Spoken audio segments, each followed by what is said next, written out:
الرحمن الرحيم. قال المؤلف رحمه الله تعالى ونفعنا بعلومه في الدارين آمين يا رب العالمين. Berkata pengarang rahimahullahu ta'ala, negeri akhirat, memasuki syurga dan mendapatkan keridhaan Allah subhanahu wa ta'ala adalah matlamat bagi kehidupan seseorang yang beriman di atas permukaan bumi ini. Jadi kata pengarang rahimahullahu ta'ala, adalah matlamat kehidupan kita ketika ini tidak lain dan tidak bukan, kesemuanya adalah nak mendapatkan balasan yang telah dijanjikan oleh Allah subhanahu wa ta'ala, balasan syurga dia yang penuh dengan kenikmatan yang tidak akan yakni tidak akan kita kata binasa buat selama-lamanya. Tak ada penghujung nikmat syurga Allah subhanahu wa ta'ala. Begitu juga hal keadaan mereka-mereka yang dimasukkan ke dalam jurang api neraka Allah subhanahu wa ta'ala. Sebab itu tuan-tuan, kita main di penghujung kitab ni, kita baca 42 hadis. 42 hadis ini tuan-tuan dinilai oleh Allah subhanahu wa ta'ala hanya pada satu benda saja. Buatlah banyak mana pun amal ibadah, bacalah banyak mana pun kitab, berjilid-jilid sekalipun, akhirnya Allah ta'ala akan nilai pada satu hal sahaja, seperti mana sabda Nabi SAW, innamal a'malu binniyat. Allah ta'ala akan kira, Allah ta'ala akan tengok sama ada sepanjang pembacaan kitab kita ini ataupun sepanjang ibadah kita selama ini, adakah benar-benar untuk mendapatkan keridhaan Allah ataupun ada niat yang selain daripada Allah subhanahu wa ta'ala. Sebab itu kata Al-Imam Az-Zahabi rahimahullah dalam kitab beliau Al-Kabair, kata Al-Imam Az-Zahabi, bila mana manusia ini dihimpunkan di padang mahsyar, semua pakat berimpun, ketika itu Allah subhanahu wa ta'ala akan memanggil satu kelompok manusia, ainal jabbarun, di manakah manusia-manusia yang sombong di atas muka bumi Allah subhanahu wa ta'ala. Makna al-jabbarun di sini juga tuan-tuan adalah manusia yang ketika di dunia dahulu dia melakukan satu-satu benda semata-mata untuk makhluk, bukan kerana Allah subhanahu wa ta'ala. Misalan dipanggil, wahai orang-orang yang sombong, yang melakukan ketaatan atas muka bumi bukan kerana aku, di manakah kamu keluar hampa pada hari ini? Maka mereka pada ketika itu keluar menyahut seruan Allah.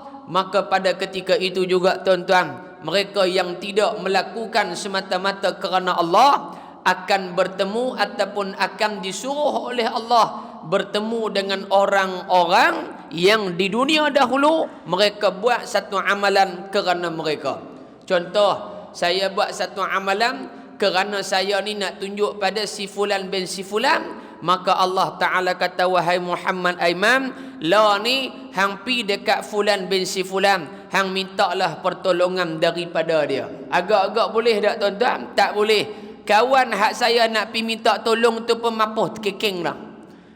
Dia pun mengharapkan keredaan Allah subhanahu wa ta'ala. Bagaimana pula dia nak tolong kita sedangkan dia pun berada dalam keadaan yang berbahaya pada ketika tu. Jadi hakikat hidup kita apa pun benda adalah nak meraih redha Allah dan akhirnya nak masuk ke dalam syurga Allah subhanahu wa ta'ala. Segala usaha dan pertimbangan dalam menghadapi bermacam-macam masalah di dunia ini adalah berdasarkan kepada keuntungan yang akan dicapainya di negeri akhirat nanti. Sebab tu lebih orang beriman ni tuan-tuan, Allah Ta'ala bagi nikmat kat dia, dia bersyukur pun boleh pahala. Allah Ta'ala bagi ujian kat dia, bagi bala kat dia pun dia sabar, mendapat pahala daripada Allah Subhanahu wa Ta'ala.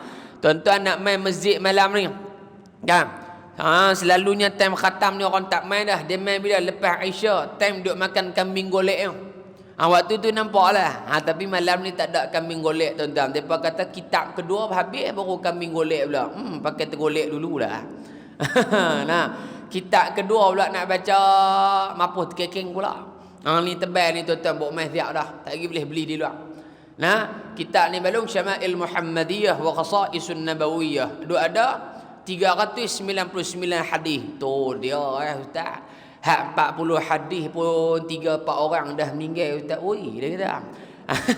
Kalau 399 kami duk rasa hak tukang baca hadis tu dulu mapuh dulu dia kata. Nah, maka tuan-tuan kita mengaji saja, tujuan kita ni nak faham agama.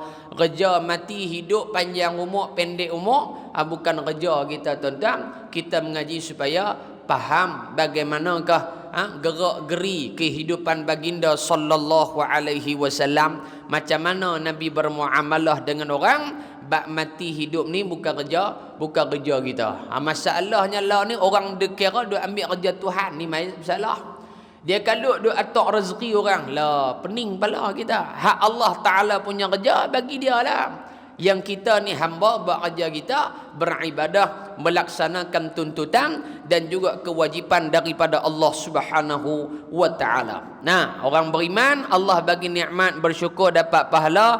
Allah Taala bagi ujian, dia bersabar juga dapat pahala daripada Allah. Oleh kerana itu, kesedaran yang mendalam mestilah wujud di lubuk hati bahawa negeri akhirat adalah lebih baik daripada dunia ini.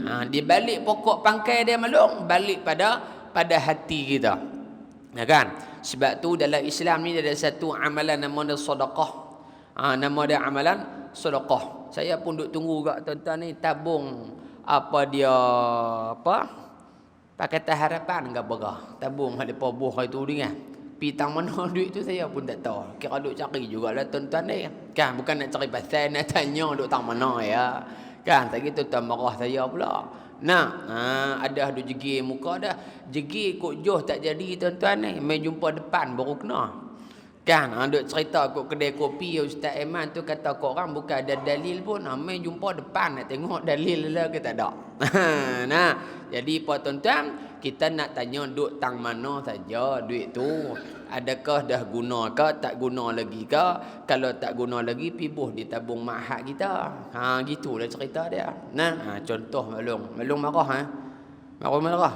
Tak marah no? Alhamdulillah, kita geng Malung. Nah, kita geng melawak ya tuan-tuan. Baik. Nah, tapi tahu dah tuan-tuan memang duk sokong depa pun, kan? Baik nah. Aku dah tak menang dah tuan-tuan. Kalau tuan-tuan tak sokong, mesti tuan-tuan sokong, kan? Bukan tuan-tuan sinilah hak dulu-dulu noh. Tahun 98 dulu ni. Kalau ni tak sokong dah. Alhamdulillah. Nah, baik.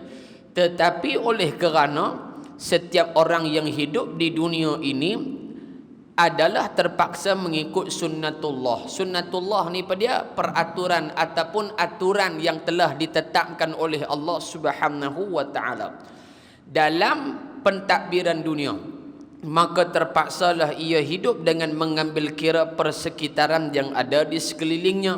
Ia telah diwajibkan mencari nafkah untuk saraan diri sendiri dan keluarga dan yang ditanggungnya, dan ia terpaksa pula berusaha untuk mendapatkan harta benda yang akan digunakan bagi membantu orang lain yang kurang bernasib baik sebagai sedekah jariyah yang menjadi simpanannya untuk hari akhirat kelak. Tuan-tuan, dalam kita nak mencari akhirat pun, yang di dunia kita jangan tinggal. Allah Taala mengatakan wala tansa la tansa nasibaka minad dunya. Jangan kamu lupa akan nasib kamu di dunia. Yakni pada kalau hak dunia tak ada tuan-tuan, hak akhirat pun tak ada. Kan? Kita nak buat haji, duit tak ada tuan-tuan. Nak mencapai kefarduan haji itu tak boleh, pasal tak termasuk dalam orang yang man istata'a ilaihi sabila, orang hak mampu. Nah, kita nak buat keluar zakat tak cukup duit, pasal apa? Kita tergolong dalam 8 asnaf yang boleh terima zakat, bukan kena buat keluar zakat. Misalam kita nak bantu orang susah, nak bantu macam mana? Duit pun tak ada, hak kita pun beda-beda perlah boleh yatik OIH. Macam mana nak tolong orang? Maka Nabi SAW ajak kita, kamu jadikan apa yang ada di dunia ini sebagai jambatan nak meraih kejayaan dan juga kebahagiaan di hari akhirat kelak. Nabi kaya tak? Nabi kaya. Ada orang tuan-tuan dia tak boleh tengok orang lain kaya. Dia tengok ustaz kaya, dia mula ustaz tu balas duit tabung sekolah. Hak tu lah model dia. Kadang model lain dah. Nah, kawan tu buat bendang, buat 3 kelung bendang tapi pakai velfire. Aku duk berasa duk pitikan nombor bah. Pula dah. Ada tak? Ada. Sebab apa tuan-tuan? Kerana itulah kata Al-Imam Syaqiq Al-Balqi rahmatullahi alaih. Disebutkan oleh Al-Imam Al-Ghazali dalam kitab beliau Ayyuhal Walad, menyatakan Al-Imam Syaqiq Al-Balqi rahmatullahi alaih, selama 40 tahun dia mengaji dengan tok guru dia tuan-tuan. Saya pernah sebut dah. Tok guru dia tanya, 40 tahun hang mengaji dengan aku ni, apa yang hang dapat? Kata Al-Imam Syaqiq Al-Balqi, dia kata 40 tahun saya belajar dengan tok guru, saya dapat buat kesimpulan dunia ni kepada 8 point dia kata. Antara daripada 8 tu dia kata apa? Saya duk tengoklah manusia ni duk bergaduh hasad dengki, aku dengan hang dengan aku, kira tak kena angin. Terutamanya mereka ini dengki dari sudut soal rezeki. Duk dengki rezeki orang.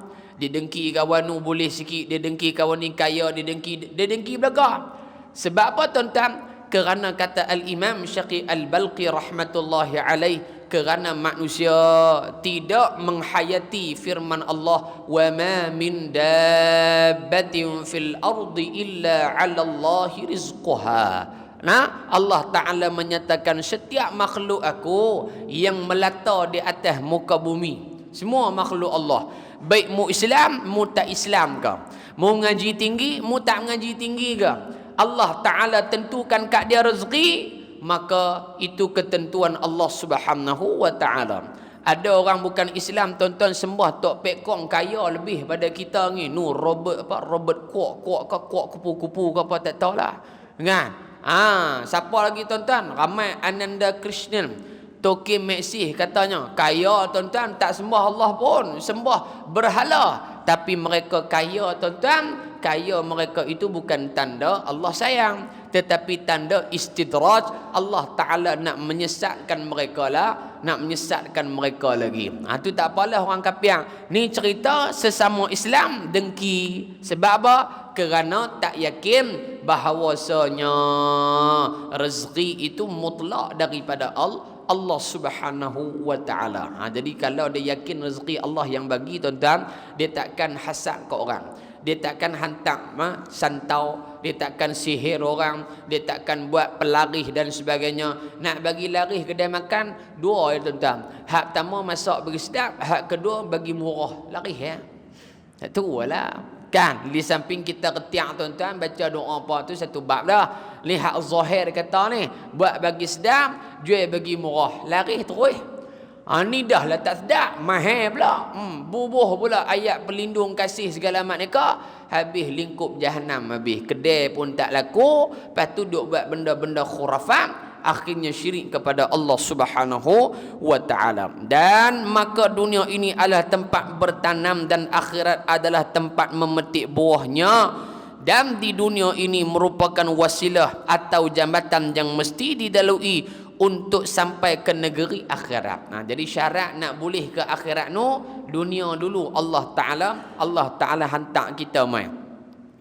Satu hari disebutkan dalam hadis Nabi SAW, datangnya Jibril kepada baginda Rasulullah. Jibril kata, ya Muhammad, ish ma syi'ta fa innaka mayyitun wa'mal ma syi'ta fa innaka majziyun bih wahbib ma syi'ta fa innaka mufariquh. Wahai Muhammad, kata Jibril alaihi salam, ish ma syi'ta, hiduplah macam mana yang hang nak hidup. Hang nak jadi orang baik ke, hang nak jadi orang tak baik ke, hang nak beriman ke, hang tak mau beriman ke, tapi hang jangan lupa penghujung kamu fa innaka mayyitun, kamu akan mati kembali kepada Allah Ta'ala. Tuan-tuan, kita semua mati tuan-tuan. Kerajaan hebat pitara mana pun sampai satu masa jatuh juga tuan-tuan. Ni bukan di Malaysia cerita ni tuan-tuan, ni cerita belah Afrika. Firaun kaya tak tuan-tuan? Ni pengajaran kita lah. Di sebalik apa yang berlaku ni tuan-tuan, bukan nak kata apa, supaya kita ni jangan duk megah diri kalau ada kuasa. Jangan duk megah diri kalau ada banyak harta. Jangan duk megah diri kalau orang sanjung kita sana sini. Tapi kita yang menjadi mulia disebabkan Allah Ta'ala yang memuliakan kita. Firaun kaya dah. Oi, kaya tuan-tuan. Seluruh benua Afrika duduk bawah kerajaan Firaun satu ketika dahulu, iaitu Empire Mesir Purba. Duduk bawah dia. Tapi akhirnya Firaun tuan-tuan jatuh juga kerajaan dia daripada orang dalam dia sendiri tuan-tuan. Sebiji you know. Aduh, jengkreng oh. Contoh, saya kata sebiji tuan-tuan jangan duk renyah gitu. Ni hak kata apa, kena mengaji sirah tu sungguh dah. Hak ulama-ulama duk atok tu, hak Islam punya politik ni tuan-tuan, bukan pakai kitab Veda. Bukan pakai kitab Tipiyaka hak nu apa Buddha no. Bukan pakai kitab apa dia Old Testament ataupun Taurah yang telah diseleweng oleh orang Yahudi, ataupun kita kata protokol kanun yang telah disusun oleh pendeta-pendeta Yahudi dan juga Nasrani dah. Politik Islam kesemuanya kembali kepada Al-Quran dan juga sunnah Nabi SAW, dan politik yang diajak oleh baginda SAW kesemuanya diambil melalui kisah-kisah dakwah para nabi, para rasul yang terdahulu sebelum baginda SAW. Sebab tu kalau orang betul dia yakin tuan-tuan, kalau politik kata rugi, agama kata untung, ambil hak agama, tinggal hak politik. Ni cerdik politik. Tapi kalau tak faham politik Islam, duk nampak terkedarah 15,000, 20,000 tiap-tiap bulan, dia kata apa, politik untung, agama kata dosa, dia ambil hak politik. Pasal apa? Pasal duk nampak yang hak dunia tadi tu. Sebab tu Nabi SAW duk di Mekah. Apa orang tak jamu kat Nabi tuan-tuan? Mai geng-geng Abu Jahal, Abu Lahab mai jumpa Abu Talib. Wahai Abu Talib, abang kak nak menekan hang Muhammad, suruh dia kalau dia nak apa pun di Mekah kami bagi belakang. Jangan kata esko tuan-tuan ni, esko ni kira tak ada apa atas muka bumi ni, jentik berubah ya. Muhammad nak apa? Muhammad nak gunung di Mekah ni, ataupun Muhammad nak emas sebesar gunung di Mekah, kami akan bagi kat dia. Jangan risaunya. Kami duit memang banyaknya. Muhammad nak jawatan, tak apa. Muhammad nak perempuan, tak apa. Hak penting dia tinggal Islam. Jangan duk buat kerja Islam. Jangan menyampaikan dakwah. Biar dia seorang-seorang dia. Dia nak semayang, dia nak apa pun, biar dia bingkup seorang-seorang. Biar bang ke dia. Maka Nabi SAW bila mana dikhabarkan oleh bapa saudara beliau Abu Talib, Nabi kata, wallahi, demi Allah, sekiranya diletakkan bulan di atas tangan kanan, matahari di atas tangan kiri, nescaya aku tidak akan meninggalkan Islam yang telah diperintahkan Allah Subhanahu wa taala. Tuan-tuan, orang nak bagi dunia kat kita. Kalau orang otak cetek tuan-tuan, dia kata bodoh hang tak ambil.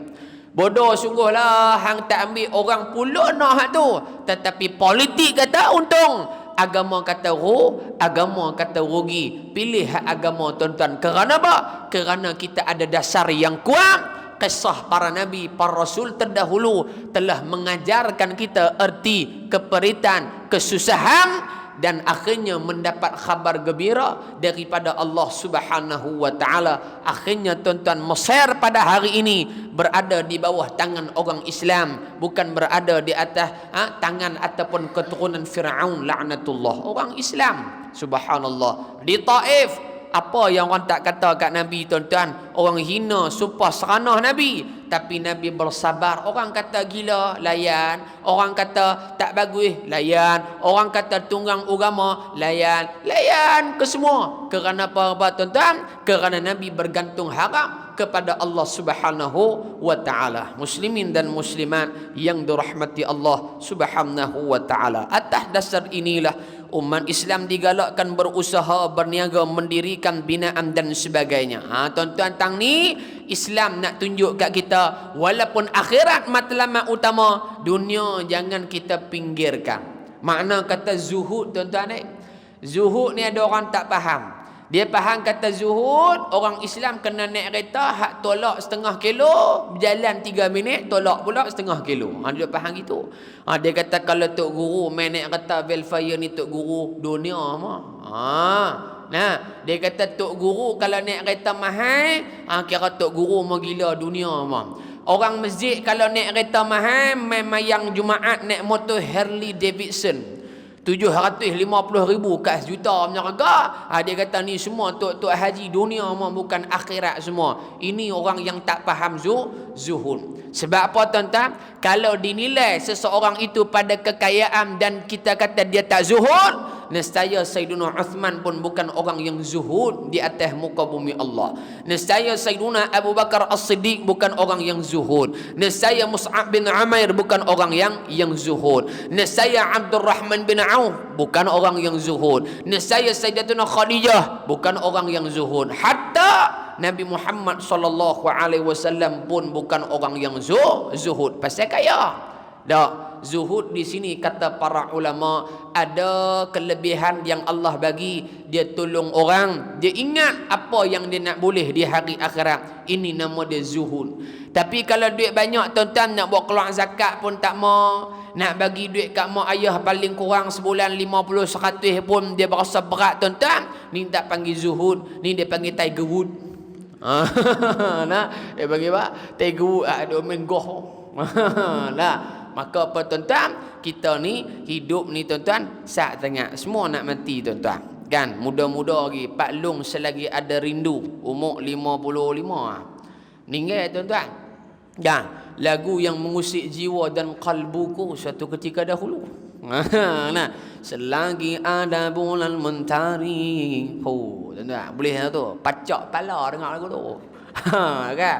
Dulu duduk balik sekolah Ma'had lalu naik atas apa depa buka radio Kedah. Kita dengarkan dahulu lagu Selagi Ada Rindu dari Pak Long. Tu dia.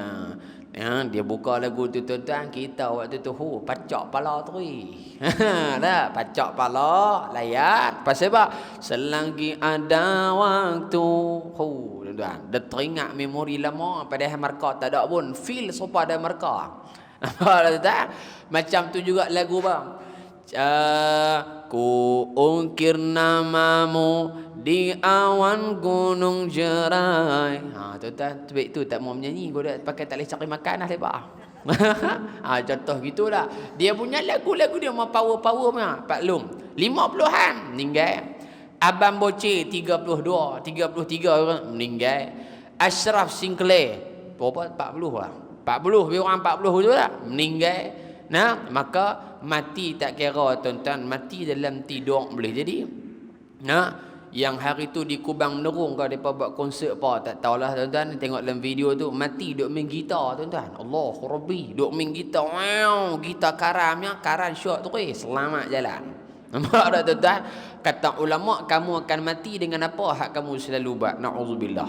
Nah, kita minta simpang tuan-tuan, kalau ada isap rokok tu jangan mati waktu isap rokok tuan-tuan. Kena waktu tu gelap masa depan. Duk tarik seat bagus. Selamat. Orang tanya mati pasal apa? Mati sangkut gudang garam. Allah mak, pi terus. Depa nak buat tahlil, tak tahlil pun bahagi dua dah tuan-tuan.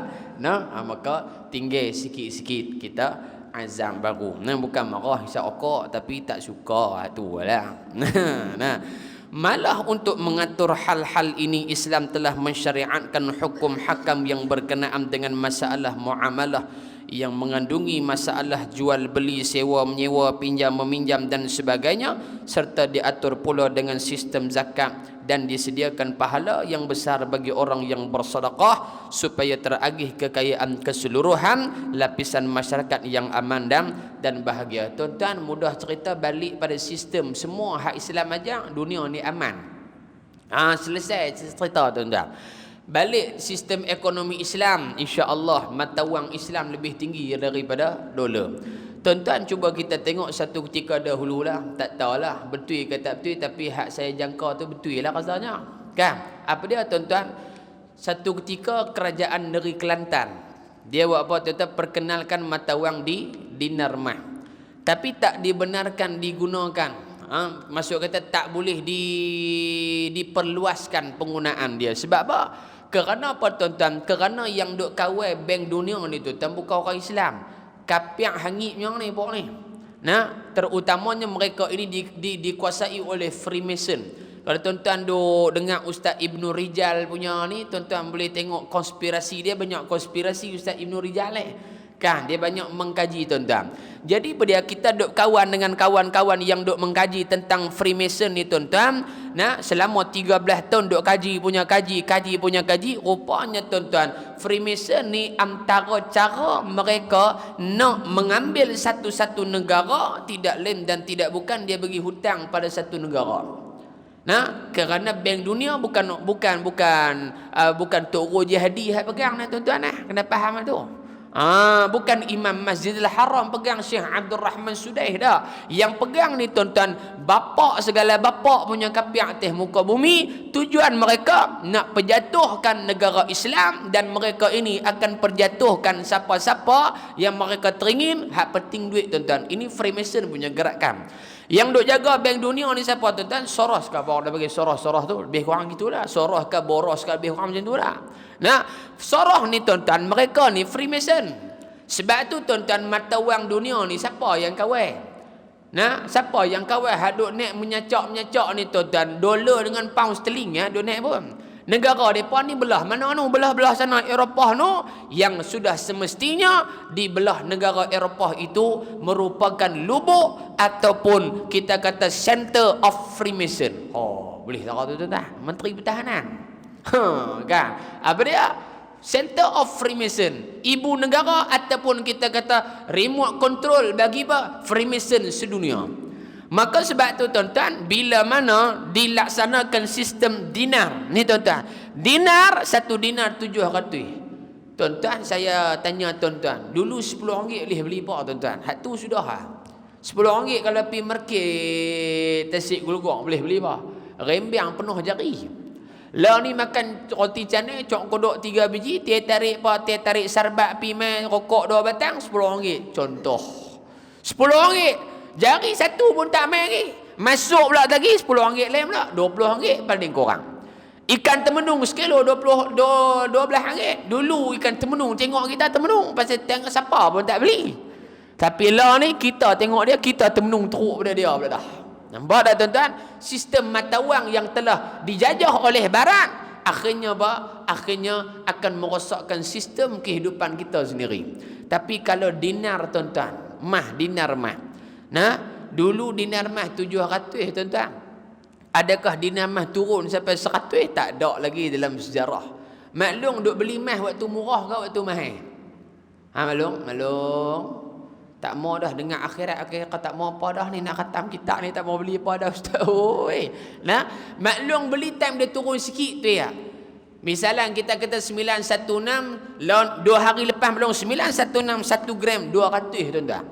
Mungkin maklum akan beli bila? Beli 916, 1 gram turunlah 190, turun sikit-sikit gitu ya. Waktu tu kita beli pun. Lepas dia turun RM10, nanti dia nak menyacak 197, 198, duk mingkut arah tu ya. Makna kata mah ni dia tak turun tuan-tuan, lebih daripada yang selalu duk turun. Maka ini sistem dinar yang telah dilakukan oleh Nabi kita Muhammad sallallahu alaihi wasallam. Tuan-tuan, kalau dulu 10 tahun dulu kita guna dinar, lah ni pun dinar yang sama boleh beli kambing sekok tuan-tuan. Nah, lah ni orang nak buat kekah pun pening palau. Nah, nak buat kekah pun pening kepala. Pasal apa? Dulu kambing harga berapa dik ni?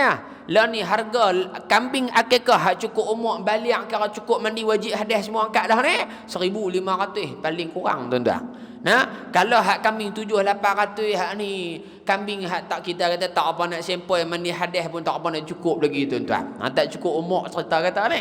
Tapi sistem dinar dirham yang Islam dah ajak zaman Nabi, zaman sahabah, zaman tabi'in semua no ditinggalkan oleh orang Islam. Kita lebih kepada ekonomi bukan Islam. Satu mata wang ikut hak bukan Islam. Yang kedua tuan-tuan, bukan takat mata wang, sistem ekonomi pun hak kapitalis pula kita pakai lagi jahanam. lagi jahanam. Sebab tu tuan-tuan, kita kena tengok balik bagaimanakah sistem ekonomi yang telah diajar oleh baginda sallallahu alaihi wasallam. Sistem pembangkang, dulu riba banyak Malaysia ni konvensional. Tapi lah ni tuan-tuan, bank-bank Cina pun Hong Leong Islamic Bank. Hong Leong Islamic Bank. Hang beriman muda, tapi pasal apa dia ada Islamic Bank tuan-tuan? Dia tahu orang Islam mula sedang, dan kita pi bank Islam pun tuan-tuan, tekoh-tekoh jumpa Cina tuan-tuan hak tak beriman, dia pun pi simpan dalam bank Islam. Pasal apa? Dia kata ini bank tak ada charge banyak-banyak. Oh, dia kata tak ada riba, dia pun kerti riba agak tuan-tuan ni. Nak habaq kata apa? Itu baru sikit diamalkan. Cuba tengok kita amalkan keseluruhan, seperti mana yang disebutkan oleh Allah rahmatan lil alamin. Kita buat tengok tuan-tuan, insya-Allah orang bukan Islam akan melihat sistem Islam ni tak sama hak macam depa duk tahu selama ni tuan-tuan. Tapi yang masalahnya pada tuan-tuan, syariat tu betul, hak tukang nak buat syariat tu dah melelong dah. Semayang tu betul dah, tapi hak orang semayang tu hak bagi nampak semayang ni karut.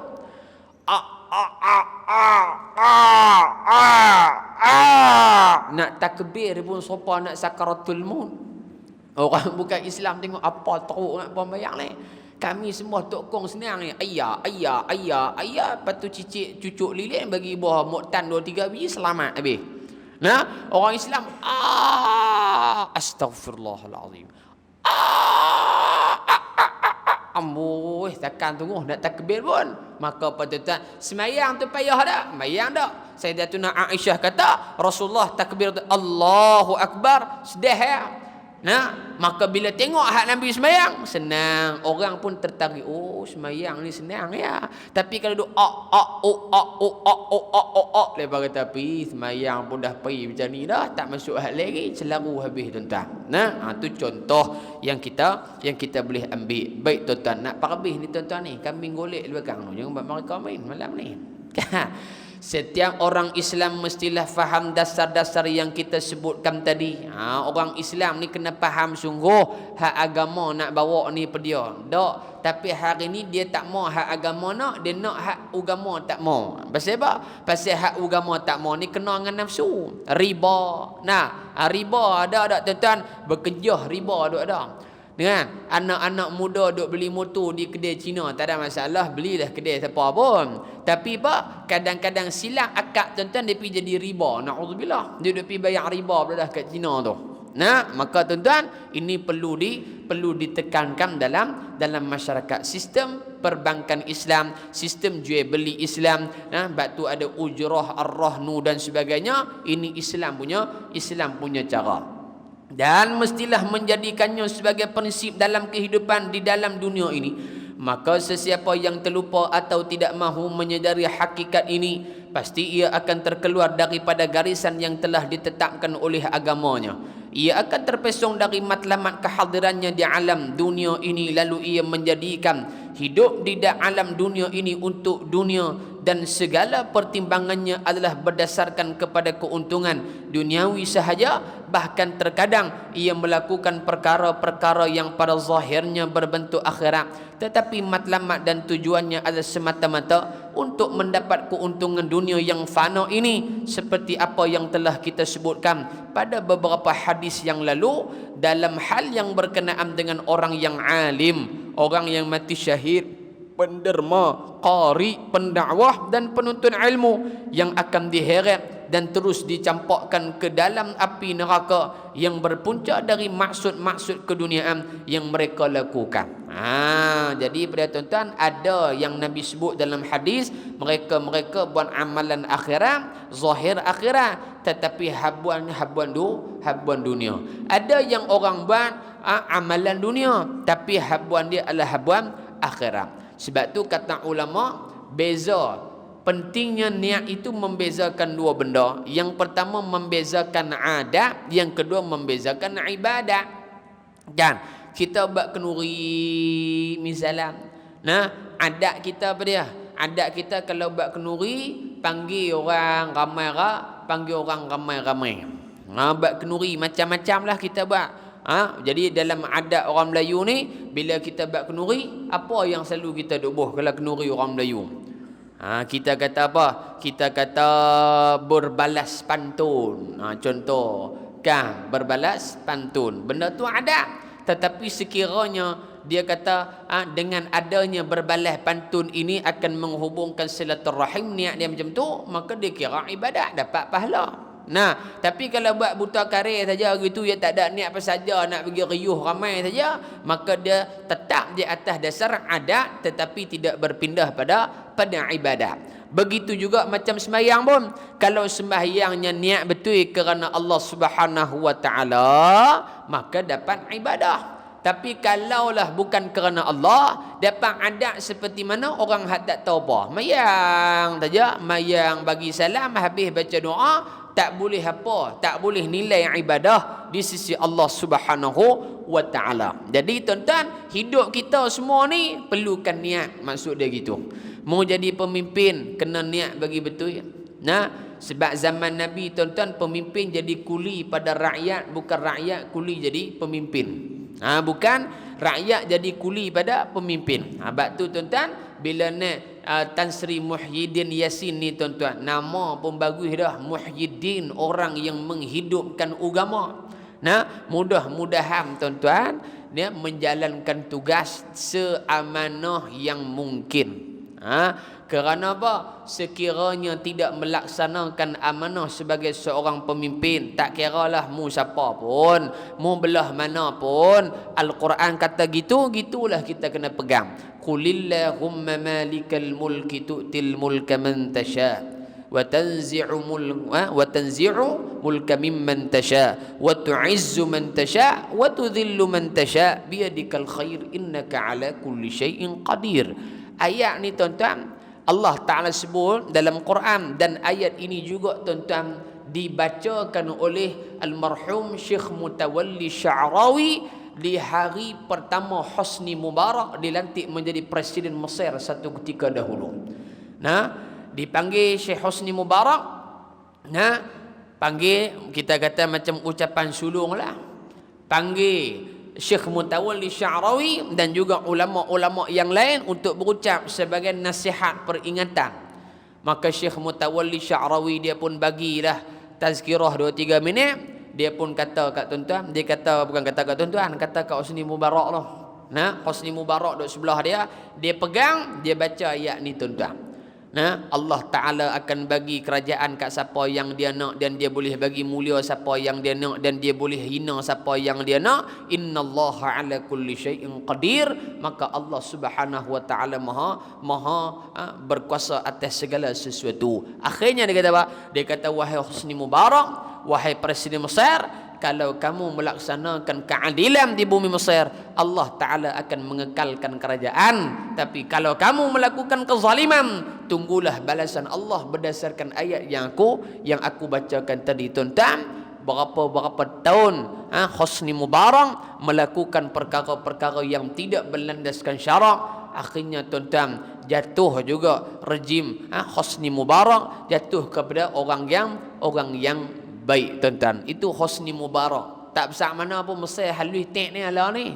Tapi dulu kerajaan Rom suatu ketika dahulu besar, akhirnya jatuh tumbang juga tuan-tuan dengan izin Allah Subhanahu wa Ta'ala. Jadi kita bercara ni bukan atas dasar parti tuan-tuan, tapi kita bercara atas dasar Islam. Nah, bila semua pemimpin politik tak kira hang parti mana pun, hang faham hak Islam nak, tak akan berlaku kecelaruan, tak akan berlaku ketimpangan, dan tidak akan berlaku rasuah-merasuah. Hang nak beli 20 juta, aku nak 50 juta. Dia tak akan jadi lagu tu tuan-tuan. Pasal apa? Pasal dia tahu hak dia boleh 20 juta, 30 juta yang akan menyesatkan dia di hadapan Allah Subhanahu wa Ta'ala. Terus lagi tuan-tuan, oleh itu kesedaran yang mendalam perlu ditanam dalam jiwa. Dari masa ke semasa hati perlu diperiksa dan diubati supaya hati yang merupakan tempat pandangan Allah Subhanahu wa Ta'ala itu bersih dan sihat, supaya amal ibadah dan segala bentuk tindakan yang kita lakukan adalah berdasarkan kepada kesucian niat yang terkandung di dalam hati. Kegagalan seseorang dalam menyedari matlamat hidupnya yang sebenar dapat merosakkan jiwa, fikiran dan tindakannya. Tuan-tuan, ada orang kata, buat apa kita nak laksanakan daulah Islamiah ni tak? Dia kata kalau orang haduk sebab panji daulah Islamiah ni, depa ni semua Daesh, semua Khawarij dan sebagainya, tuan-tuan. Jadi apa yang kita duk faham ngaji ni, tuan-tuan, kalaulah dia kata kalau daulah Islamiah ni dah habis dah, kita orang Islam ni kena tunggu kerajaan Imam Mahdi yang berapa duk kalut-kalut. Dia kata Imam Mahdi memang akan main. Kalau macam tu, tuan-tuan, Nabi SAW tahu dah Imam Mahdi nak main? Nabi tahu ke tak tahu? Nabi tahu Imam Mahdi nak main. Kalau macam mana yang mereka faham tu, tuan-tuan, buat apa Nabi nak hijrah main ke Madinah, pulun duk pugak tanah Madinah, lantik sahabat ni dihantar ke negara sekian, dihantar ke Yaman, dihantar ke Mesir, dihantar. Tidak lain dan tidak bukan nak mengeluaskan pengaruh Islam, dan akhirnya Islam boleh menguasai dunia, bertepatan dengan firman Allah, wa idh qala rabbuka lil malaikati inni ja'ilun fil ardi khalifah. Dan ketika mana Allah Ta'ala berfirman kepada para malaikat, aku nak mencipta, aku nak jadikan satu makhluk sebagai khalifah. Para ulama tafsir menyatakan khalifah di sini adalah Adam alaihi salam, dan tujuan Adam diciptakan Allah tidak lain dan tidak bukan memakmurkan alam ini dengan syariat Allah Subhanahu wa Ta'ala. Kalau tak memakmurkan alam ni dengan syariat, tuan-tuan, macam mana orang bukan Islam dia nak tahu sistem politik Islam?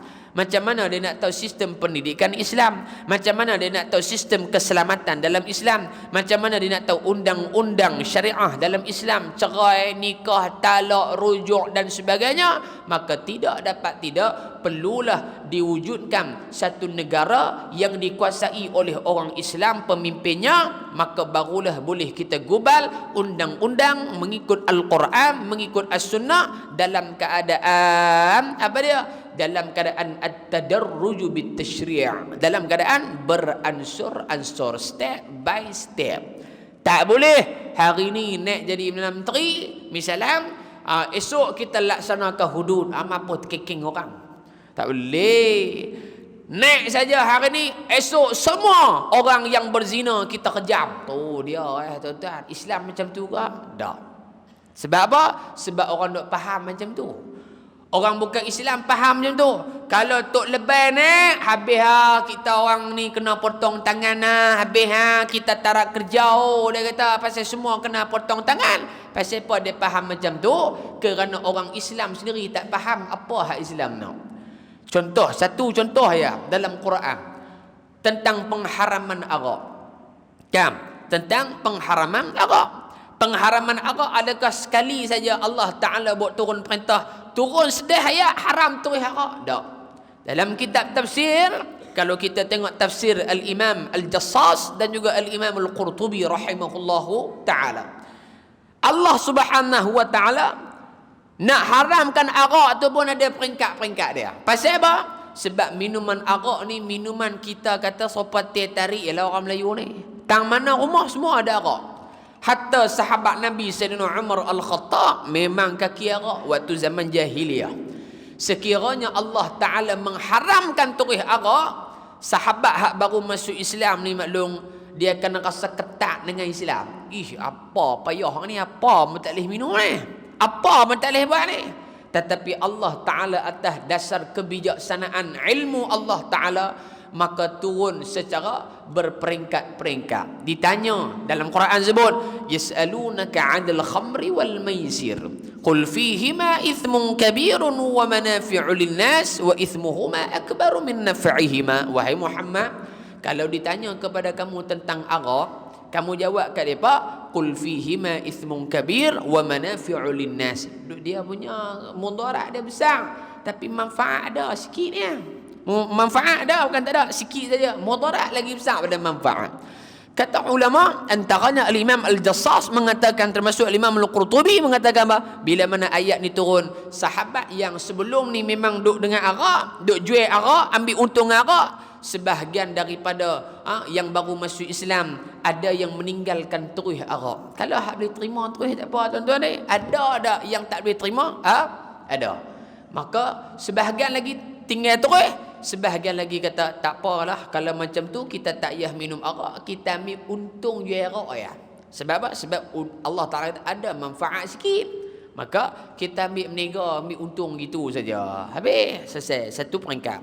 Turun pula peringkat yang kedua, ya ayyuhallazina amanu la taqrabus salata wa antum sukara. Wahai orang beriman, nak semayang tunggu bagi hampa faham dulu apa yang kamu duk cakap lah semayang tu. Makna kata bila nak semayang jangan duk minum arak lagi, lagi dia mabuk, lagi sampai lah semayang dia mabuk.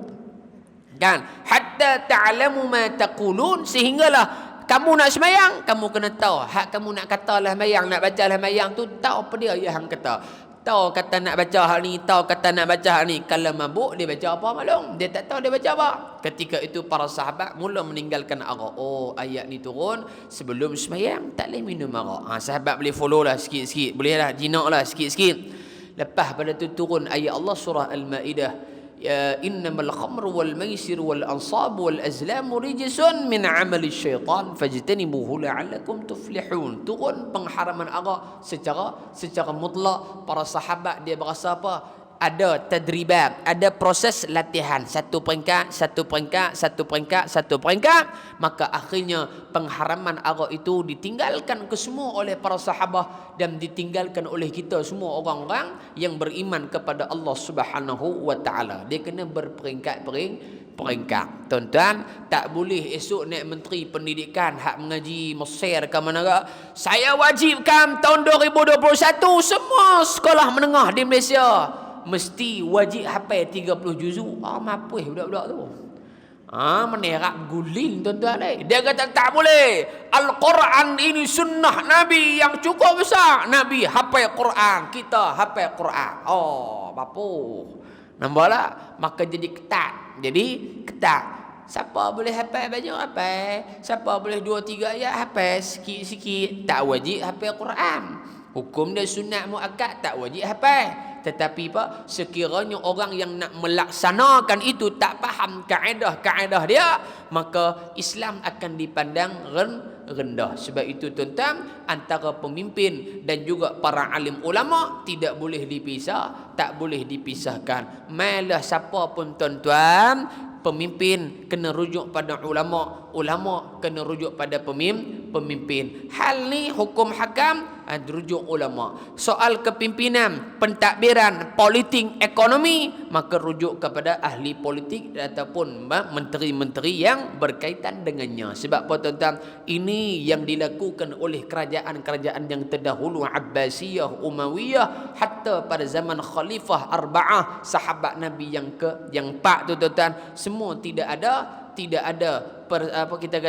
perpecahan. Ni ulama, ni umara, ni pemimpin, ni ulama. Ulama hang ngajak ni masjid saja. Kami ni pentadbiran duk dalam pejabat ekon apa semua. Hampa nak kata apa kata, kami buat kerja kami. Tak. Supaya tidak ada ketimpangan. Baik tuan-tuan.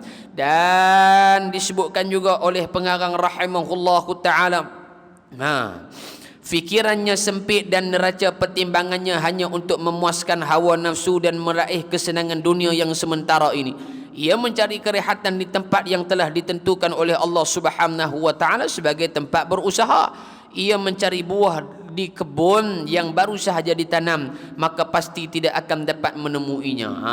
Jadi kata pengarang, ramai manusia nak berehat atas muka bumi dan nak dapat nikmat di syurga. Mana boleh? Tanam pokok rambutan baru keluar anak pun baru besar tu, RM10 beli, lusa anak dah buah. Mana nak boleh? Maka kena usaha dan balasan dia akan dapat bila mana sampai waktu dia tuan-tuan.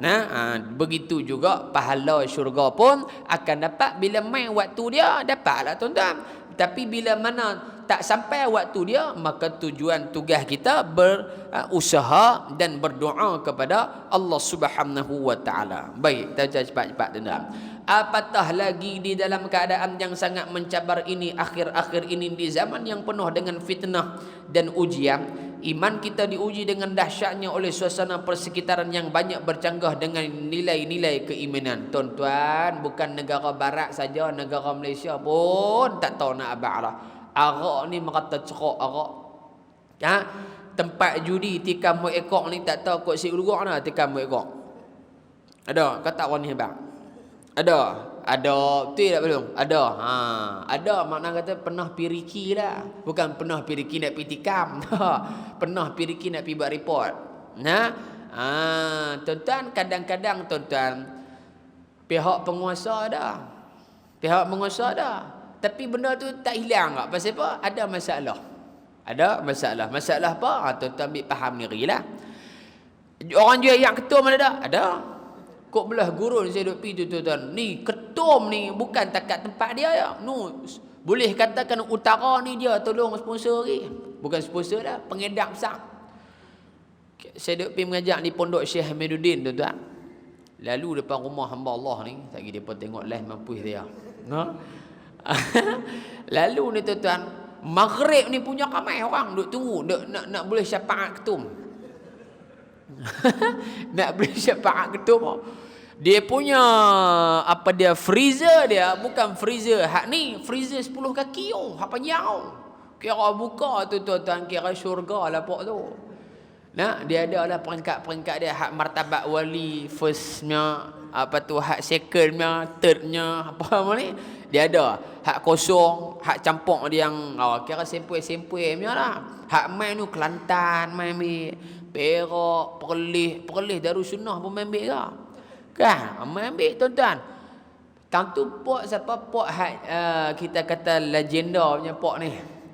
Daripada hak legenda tu tuan-tuan, dia keluar main satu pok lagi tuan-tuan, pok hak geng junior mah, hak tadi senior mah.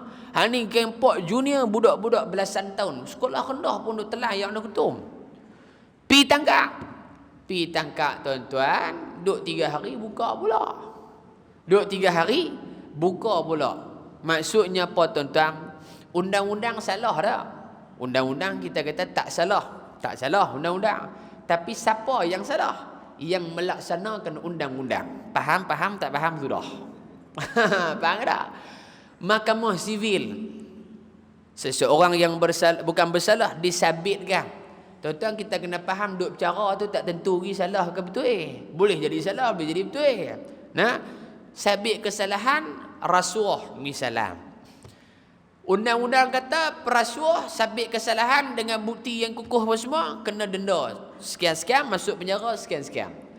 Tapi tuan-tuan, bila bercakap memang semua dah, tapi tak kena penjara, dilepaskan daripada sabit kesalahan. Baik, undang-undang salah ke yang menjatuhkan hukuman yang salah?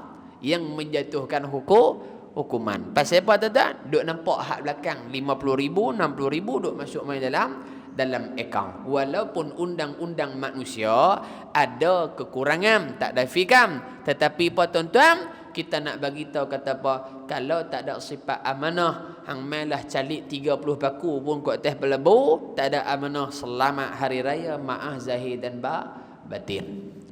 Ni tuan-tuan, ni kita nak abang amanah di akhir zaman sudah tidak ada. Jangan faham kok lain tuan-tuan jadi apa sifat amanah, tanggungjawab tu kurang. Tak kira siapa pun, hak ustaz cara ustaz, hak meniaga cara meniaga, hak mengajar cara mengajar, macam-macam lah tuan-tuan yang dikatakan akhir zaman ni. Hak tu cara apa? Cara tak amanah.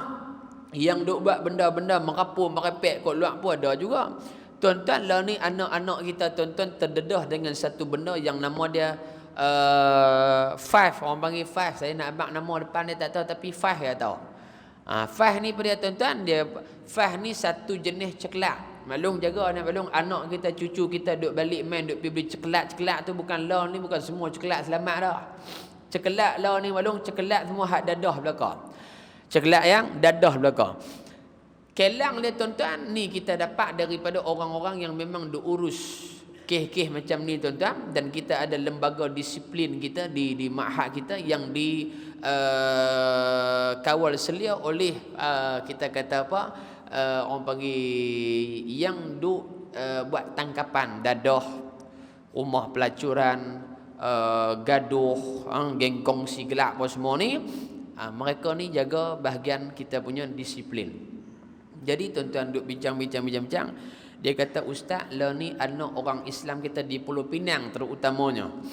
Dia kata, ustaz, budak sekolah rendah lah ni mereka cukup terdedah dengan satu jenis dadah yang lebih kurang besar ruas jari kita ni saja. Dia bulat. Dia makan sekerat ni belum. Sebelah ya makan. Berapa ringgit? 10 ringgit, 15 ringgit harga dia.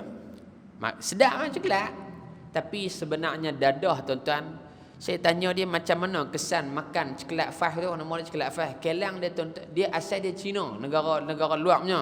Tapi ditiru oleh satu kelang yang duduk di Bakapit, tuan-tuan. Ni tang ni lah Bakapit Gajuh mana pun.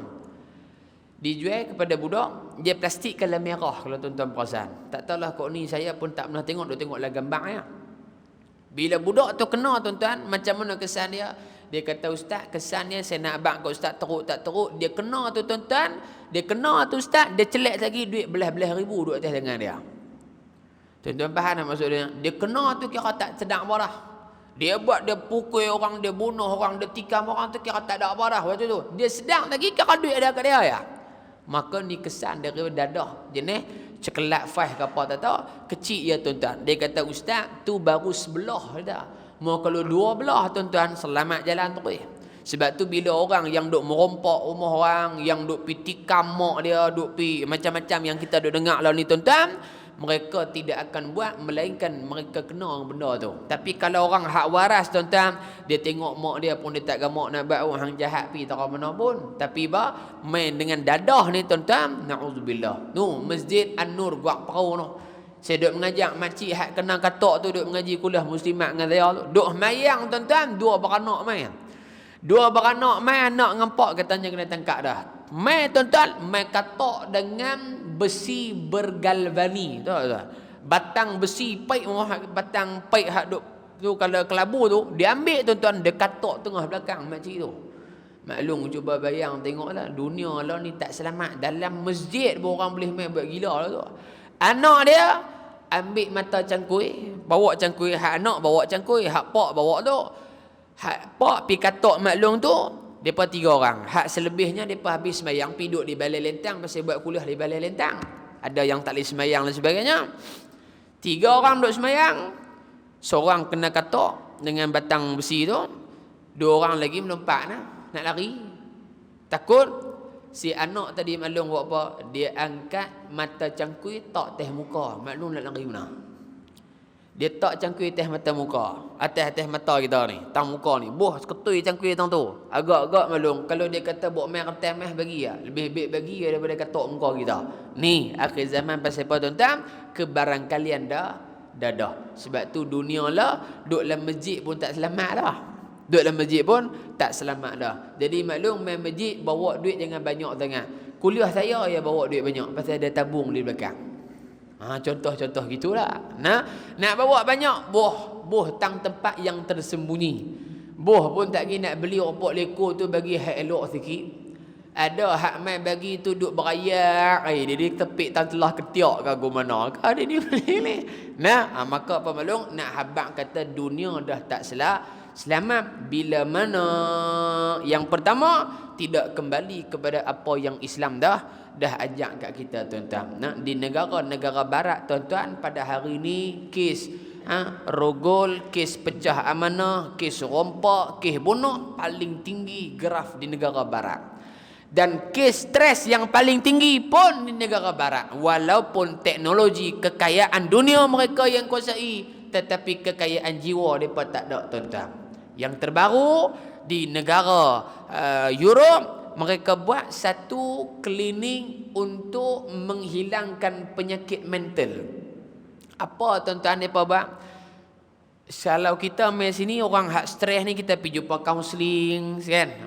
Kita jumpa Datuk Fadlah Kamsa, Dr. Mohaya, apa semua tu baguslah. Tapi di negara barat, tuan-tuan, apa jalan penyelesaian mereka buat? Mereka buat di hospital mereka ni, apa yang kita kaji dengan guru-guru kita, tuan-tuan. Mereka buat apa? Mereka buat satu bahagian di pusat kesihatan mereka, hak jenis geng sakit jiwa, stres, apa semua ni.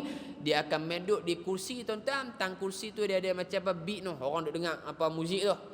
Di situ, tuan-tuan, dia akan pasang ayat Quran. Dia akan pasang ayat Quran. Depa ni bukan Islam, dengar ayat Quran. Dengar.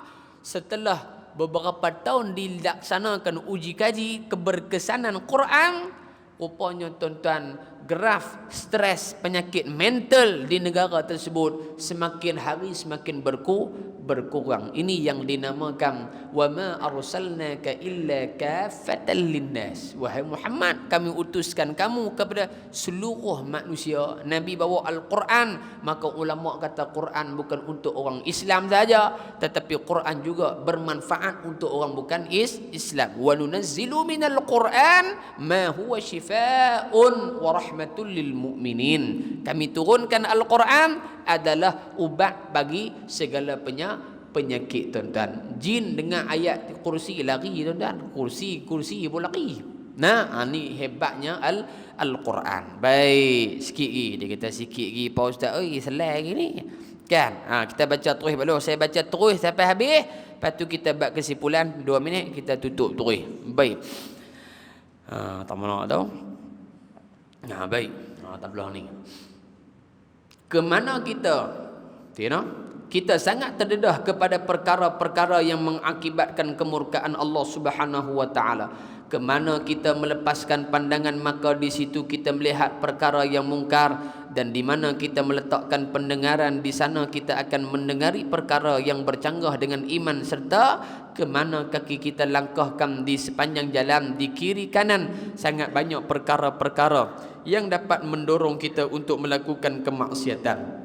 Kita sudah tidak dapat terlepas dari dosa dan kesalahan, cuma besar atau kecil, banyak atau sedikit, teruk atau belum. Maka tidak ada jalan selamat kecuali dengan mengikuti tunjuk ajar yang telah ditinggalkan oleh Rasulullah SAW sebagai hadiah kepada umatnya. Oleh kerana itu, pelajarilah sunnah Rasulullah SAW sebagai sumber yang kedua setelah Al-Quran, dan pelajarilah ilmu yang telah diistilahkan oleh para ulama sebagai ilmu fardu ain, iaitu ilmu tauhid, ilmu fiqh, ilmu tasawuf atau ilmu akhlak. Dengan ilmu ini kita akan dapat mengikuti garis panduan yang telah dibentangkan oleh Rasulullah sallallahu alaihi wasallam. Berikanlah penumpuan yang banyak terhadap tarbiyah, iaitu pendidikan diri sendiri, anak, isteri dan orang yang ada di bawah jagaan kita. Sejak dari dalam buayan lagi, hendaklah kalimah tauhid la ilaha illallah ditanamkan ke dalam jiwa anak-anak. Biarlah kalimah itu bersemayam dan bertapak di lubuk hati mereka untuk menjadi benih yang kemudiannya akan menjadi batang, dahan dan ranting-ranting pada keimanan mereka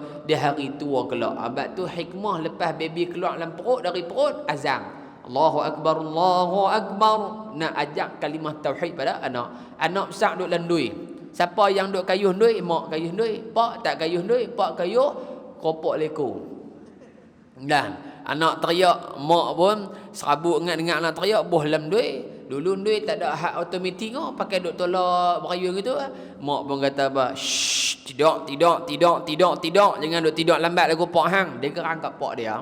Dia kalih pergi kat pak dia. Dia pun tarik la ilaha illallah, la ilaha illallah, la ilaha illallah, Muhammadur Rasulullah, la ilaha illallah, la ilaha illallah, la ilaha illallah, la ilaha illallah, la ilaha illallah, Muhammadur Rasulullah. Lepas tu dengar lah, dia ingatkan nak pak dulu mengerah. Dah lalu gitulah. Betul lah balong kan? Betul kan balong kan? Malu hangguk lah betul. Betul nak? Betul tak apa. Baik. Dan kata pengarang rahimahullah, sangatlah dikesali tindakan ibu bapa yang tidak mahu mengambil berat terhadap anak-anak mereka mengenai pelajaran ilmu fardu ain ini. Mereka tersangat gelisah kalau melihat anak-anak mereka tidak berjaya dalam peperiksaan ilmu sains, geografi dan seumpamanya. tetapi mereka tidak merasa gelisah kalau anak-anak mereka belum pandai membaca Al-Quran dan belum dapat melakukan sembahyang dengan baik, yang mana telah pun diketahui bersama bahawa sembahyang ini adalah tiang agama yang menentukan tegak atau runtuhnya agama seseorang. Lah ni tuan-tuan, pengajian agama banyak hak orang tua pun ada, dewasa pun ada, kanak-kanak pun ada. Kalau hak sekolah kerajaan habis petang pi kafar. Pi kafar. Kalau anak saya mengaji pasti. Mengaji pasti Padang Nora, pasti Al-Fahimi. Pasti Al-Fahimi. Kodak sampai ke 12.30. Tengok ustazah bagi tahu, ustaz ada lagi sampai petang. Petang mengaji apa ustazah? Petang depa habis apa? Depa habis 12.30, depa mandi-mandi, lepas tu makan tengah hari, sembahyang berjamaah, baca Iqra apa semua. Tu kan ustazah. Berapa? Ustazah kata, ustaz sebulan RM175. Boleh ke ustaz? Tak mahal ke? Saya kata murah lah mak ustazah. Hoi, orang nak ambil tugas kita, didik anak kita pun besar rahmat dah. Pasal kita tak dam nak jaga. Maklum lah ni mak ayah tak boleh, walaupun duk sejam tak mampu duk depan anak dah. Pasal apa? Pasal ni hantu ayak ni duk dah. Ni hantu ayak ni. Sehari bunyi kring-kring. Anak baru baca alif, pak pergi tengok dah. Pak baca paya dah. Pasal apa? Ni cukup hantu ni. Maka apa? Ada pengajian-pengajian agama, anak balik lewat tak apa. Pasal apa? Lebih baik mereka dereti agama daripada kecil.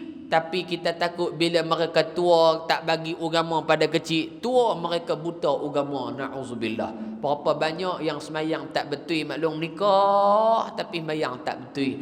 Berapa ramai yang dah nikah mandi wajib tak betul. Berapa ramai yang dah nikah nak baca Quran tak tahu. Pasal apa? Kebarang kalian, mungkin dahulu mak ayah dia susah tak mampu dan dah ajak tak lekat juga mak jana satu bab. Ataupun mak ayah dia dah bagi dah, tapi bila mai dia dewasa dia tak ambil kisah pasal agama, maka itu salah dia. Jadi yang kita nak pupuk ni pada dia daripada kecil 4 tahun, 5 tahun, 6 tahun.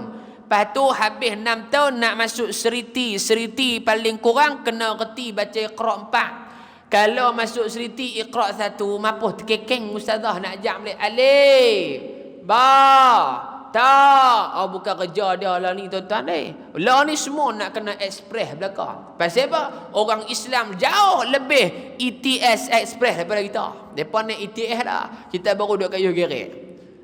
Maka kena ada perubahan dari sudut pendidikan cepat. Little Khalif ke apa tak tahu mahal tuan-tuan bulanan. Tapi pada dia umur 5 tahun 6 tahun boleh cakap masalah lah. Boleh cakap masalah. Jumpa kita pun, how are you ustaz? Ui, sakam dok ni. Mengaji mana anak abang ni? Mengaji Little Khalif. Oh, bagus ha. Dia kata ustaz boleh lah mengaji bahasa orang bukan Islam. Bahasa ni bukan Nabi suruh kita. Saya kata betul lah bang oi. Tapi negara kita orang bukan Islam pun banyak, mereka semua cakap orang putih semua. Kan? Maka menjadi salah satu alat perantara kita nak berdakwah kepada orang bukan Islam. Kena tahu bahasa Melayu, sama-sama Melayu boleh lah, ataupun orang bukan Islam faham Melayu. Bahasa Inggeris dia reti lagi bagus. Dia reti bahasa Tamil lah. Oh lagi sempoi duk bercara kongkrang bung re. Pasal apa? Dia faham bahasa tu.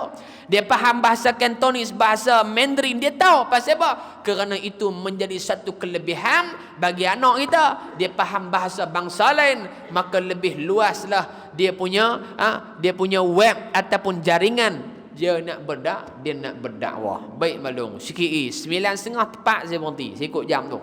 Paling lewat ni habis 9.30. Maklum kata belum ni 9.40 minta kata apa pun. Kan? Nak parabih juga malam ni malum. Pasal bulan depan kita nak buka kitab baru dah. Kan? Dan kata pengarang rahimahullahu ta'ala lagi. Apakah alasan yang akan dimuka-mukakan di hadapan Allah Subhanahu wa taala apabila kita disoal siasat tentang bimbingan yang diberikan kepada anak dan isteri dan anak-anak kita? Gerangan apakah jawapan yang akan diberikan sehingga kita dapat melepaskan diri daripada siksaan Allah Subhanahu wa taala yang telah tersedia bagi sesiapa yang mengabaikan tanggungjawabnya? Sudahkah kita membuat persiapan? tentang jawapan yang akan dikemukakan apabila Allah Subhanahu wa taala bertanya tentang tubuh badan kita ini ke mana kita telah gunakan, tentang umur yang telah diberikan ke mana telah kita habiskan, dan juga tentang harta dari mana kita perolehi dan ke mana telah kita belanjakan. Sebenarnya hidup kita terlalu senang, senang yang melalaikan, senang yang melupakan kita dari mengingati negeri akhirat yang merupakan matlamat dari kehidupan kita di dunia ini. Kalau dilihat cara hidup kita yang ada sekarang ini, nampaknya seakan-akan kita mahu hidup untuk selama-lamanya. Betul sungguh. Siapa pun tak mau mati malung. Habang tanya saya pun, saya tak mau mati. Tapi apa? Mati tetap mati tetap mati. Mu suka ke, mu tak suka ke, tetap mati. Baik. Dan kata pengarang rahimahullahu ta'ala, kita mengejar dunia dan menghabiskan masa untuk mencari kepuasan hidup di alam yang telah pun ditentukan oleh Allah sebagai tempat berusaha dan tempat membuat bekal untuk pergi ke negeri akhirat. Maka apabila masa sudah suntuk, badan sudah letih dan mata pun sudah mengantuk, ketika itu barulah kita ingin mencari kebahagiaan abadi. Pada masa itu barulah kita duduk bersila untuk mengaji ilmu fardu ain, ilmu yang menentukan harga diri kita di sisi Allah Subhanahu wa taala. Maka kalau begini nasib akhirat yang merupakan matlamat kehidupan kita, rasanya tak munasabahlah kita mengharap untuk menjadi penghuni syurga Firdaus yang tinggi itu. Kita memang tidak mampu untuk mengikuti sepenuhnya daripada kehidupan Rasulullah sallallahu alaihi wasallam dan kehidupan para sahabatnya. Kalau boleh 1/10 sudah cukup. Cuba bayangkan 3 bulan api tidak menyala di dapur isteri-isteri Rasulullah sallallahu alaihi wasallam, yang 9 itu baginda tidak berdosa, itu berzikir dan bersembahyang. Baginda yang tidak berdosa itu berzikir dan sembahyang di waktu malam sampai bengkok kedua kakinya. Ini dalil tuan-tuan, hadis yang kita bicara hari itu ni, Nabi semayang sampai bengkok kaki, menunjukkan apa? Nabi semayang tuan-tuan, kerana ada orang yang kata mayang tak khusyuk, tak payah mayang. Nabi mayang pun sampai bengkok kaki. Kamu bukan Nabi, kamu boleh kata tak khusyuk, tak payah sembahyang. Tak payah sembahyang. Kalau kita sembahyang tiba-tiba fikir halam, dia kata kita kena berhenti pada sembahyang tu. Dia kata pasal lalai dia kena sembahyang. Pula dah. Hak ni apa? Makrifat lepak liat nama dia. Makrifat lepak liat. Baik makan lepak pisang tak apa gitu tuan. Pada ikut lepak liat tu. Itu dalil, banyaklah dalil pada Quran hadis mengatakan wajib kena mayang sampai mati tuan-tuan. Kan kalau tidak, kalau lah tak khusyuk tu jadi syarat sah mayang tuan-tuan. Tentera hak duduk di Palestin tu mayang pakai tak sah habis dah. Pasal apa? Pasal depa duk perang mayang dak? Mayang. Agak-agak khusyuk macam kita mayang di masjid Tasik Gelugong dah. Pakai dak dah. Duk bayang tak lagi perasan peluru tembak kot belakang lah. Tak lagi perasan kena bom dah. Tak lagi perasan depa main tikam kot. Duk fikir macam-macam tuan-tuan. Maka syarat sah semayang bukan khusyuk, tetapi khusyuk itu di antara perkara yang menyempurnakan darjat sembahyang di sisi Allah Subhanahu wa taala. Dan kata pengarang rahimahullahu taala lagi, mulut baginda tidak pernah kering daripada menyebut nama Allah dan hati baginda tidak pernah lalai daripada mengingatinya. Begitu pula para sahabat yang hidup mengelilinginya, mereka sangat setia kepadanya. Ada yang bersedia mendermakan seluruh harta bendanya, ada yang rela meninggalkan tanah air tempat tumpah darah dan meninggalkan segala harta kekayaan yang dimilikinya serta meninggalkan sanak saudara yang dicintainya, lalu datang berhijrah ke Madinah Al-Munawwarah dengan membawa 10 jari dan memulakan kehidupan yang baru dengan serba tidak ada. Dan ramai pula di kalangan mereka yang sanggup gugur di medan perang sebagai syuhada dan bermacam-macam lagi jenis pengorbanan yang telah mereka lakukan sebagai amalan yang akan mereka terima balasannya di sisi Allah pada hari kiamat nanti. Maka di manakah kita? Apa yang telah kita lakukan? Adakah kita telah membuat simpanan kebaikan yang dapat ditunjukkan kepada Allah pada hari kiamat nanti? Apabila persoalan seperti ini dikemukakan kepada kita, rasanya kelu lidah kita untuk menjawabnya. Baiklah sahabat, kita masih belum terlambat. Pintu taubat masih terbuka. Rahman Allah lebih luas daripada murkanya. keampunannya lebih besar daripada dosa-dosa kita. Yang penting kita bersedia untuk terus mengetuk pintunya, selalu datang merayu meminta belas kasihannya, dan hanya kepadanya kita pasrahkan diri kita yang berlumuran dengan dosa ini dengan sepenuh harapan dan keyakinan supaya kita digolongkan dalam kumpulan hamba-Nya yang diterima dan mendapat keampunan ke atas segala dosa dan kesalahan, dijauhkan daripada seksa neraka dan bertuah untuk menjadi penghuni syurga yang kekal abadi itu. Di bawah ni syair al-Imam Syafi'i rahimahullahu taala, ilahi lastu lil firdausi ahla wala aqwa ala naril jahim fahabli taubatan waghfir dhunubi fa innaka ghafirudz dzambil azim. Wahai Tuhanku, sebenarnya hamba-Mu ini telah tidak layak menjadi penghuni syurga-Mu, tetapi aku tidak tahan untuk menghadapi siksaan-Mu di dalam api neraka jahim.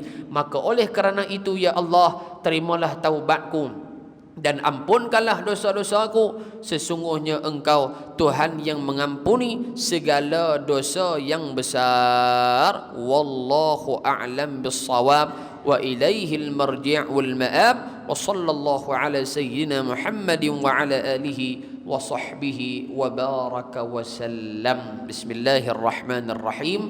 Alhamdulillahi rabbil alamin. Wassalatu wassalamu ala rasulillahil amin wa ala alihi wa sahbihi ajma'in. Allahumma anfa'na bima 'allamtana wa 'allimna ma yanfa'una birahmatika ya arhamar rahimin. اللهم اجعلنا من أهل الشفاعة نبيك محمد صلى الله عليه وسلم.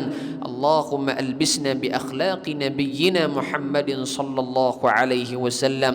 اللهم زينا بأخلاق نبينا محمد صلى الله عليه وسلم. ربنا آتنا في الدنيا حسنة وفي الآخرة حسنة وقنا عذاب النار. وصل اللهم على سيدنا محمد والحمد لله رب العالمين. تقبل الله منكم. Alhamdulillah tuan-tuan, tamatlah pembacaan kitab kita hadis 40 penawar hati, dan insya-Allah tuan-tuan pada bulan depan kita akan sambung bacaan kitab Asy-Syama'il Al-Muhammadiyah wa Khasa'isun Nabawiyah karangan Al-Imam At-Tirmizi rahmatullahi alaih. Jadi tuan-tuan, saya dah bawa dah buku ni, tuan-tuan tak gaduh kalau nak pergi beli sendiri pun tak apalah. Kalau segan dah nak pergi beli, di belakang sana tu ada staf kita buka meja tuan-tuan. Harga berapa ustaz? Harga RM38 tuan-tuan. Harga RM38, kulit keras maklum. Dan dalam dia pun cetakan yang elok. Nah, cetakan elok. Jadi hadis ni tuan-tuan menceritakan tentang daripada Nabi bangun tidur sampai tidur pula. Nah, jadi insya-Allah saya khatam pembacaan kitab ni daripada syekh saya, dan dia membenarkan untuk saya baca kitab ni kepada orang awam. Sebab apa? Sebab satu-satu kitab yang kita ajak tidak mestilah daripada kita kata kebenaran guru. Ada orang tanya, ustaz, kenapa tak buka Sahih Bukhari? Oh dia Nah, saya kata saya akan buka kitab-kitab yang saya mengaji dengan guru saya dan saya habis dengan guru saya. Alhamdulillah, saya bertalaqi dengan guru saya Syama'il Muhammadiyah. Dibaca daripada awal permulaan kitab sehinggalah hadis yang ke-399 selama 2 tahun saya mengaji dengan dia. Alhamdulillah tuan-tuan, khatam dan membenarkan saya untuk baca kepada tuan-tuan. Kita baca hadis Nabi, mudah-mudahan Allah Subhanahu wa taala memberi petunjuk dan kekuatan untuk kita mengamalkan sunnah baginda sallallahu alaihi wasallam. Dan dalam ni juga tuan-tuan ada benda-benda yang berkaitan dengan sirah Nabi yang kita boleh selit sikit-sikit tuan-tuan. Insya-Allah, jadi tuan-tuan yang mana nak dapatkan siap-siap boleh sagi di belakang tu ada. Tak silap saya lebih kurang 20 kot. RM138 tuan-tuan boleh ambil dan bayar. Dia kata, ustaz, duit tak bawa, boleh pinjam duit tapi pinjam kat kawan, jangan pinjam kat saya. Nah, tuan-tuan, pasal apa? Takut lagi dia short duit. Dia short duit tuan-tuan RM38 kena 20 menerap gulin dekat saya tuan-tuan ni. Nah, jadi apa? Tuan-tuan boleh dapat di belakang sana no. Tak rugi kita mengaji. Nah, tak rugi kita mengaji tuan-tuan. Alhamdulillah, kitab Syama'il Muhammadiyah ni saya buat daurah tahun lepas di pondok kita sebulan. Kita baca sehari 40 hadis bersama dengan orang-orang kampung muslimat semua, ada lebih kurang dekat 70-80 orang semua pakat beli kitab makcik-makcik. Saya kata makcik nampak tak apalah ustaz, oi tak nampak pun kira boleh pegang kitab pun jadi dah. Mak saya apa maklum, dia nak ambil keberkatan hadis Nabi SAW. Bulan Ramadan kita baca start pukul 8 sampai 11.30, tak berhenti. Berhenti pun pukul 10 makan pagi gitu ya. Bulan Ramadan. Nah, bukan berhenti makan lah tuan-tuan, berhenti rehat 5 minit sambung balik. Alhamdulillah kita dapat khatam 2 minggu saja. 2 minggu 399 hadis. Kan tuan-tuan nak baca gitu juga. Baca gitu pukul 11 lah kuliah kita baru habis. Menerak guling belum. Nah, kita baca pelan-pelan insya-Allah. Mudah-mudahan ada keberkatan dia.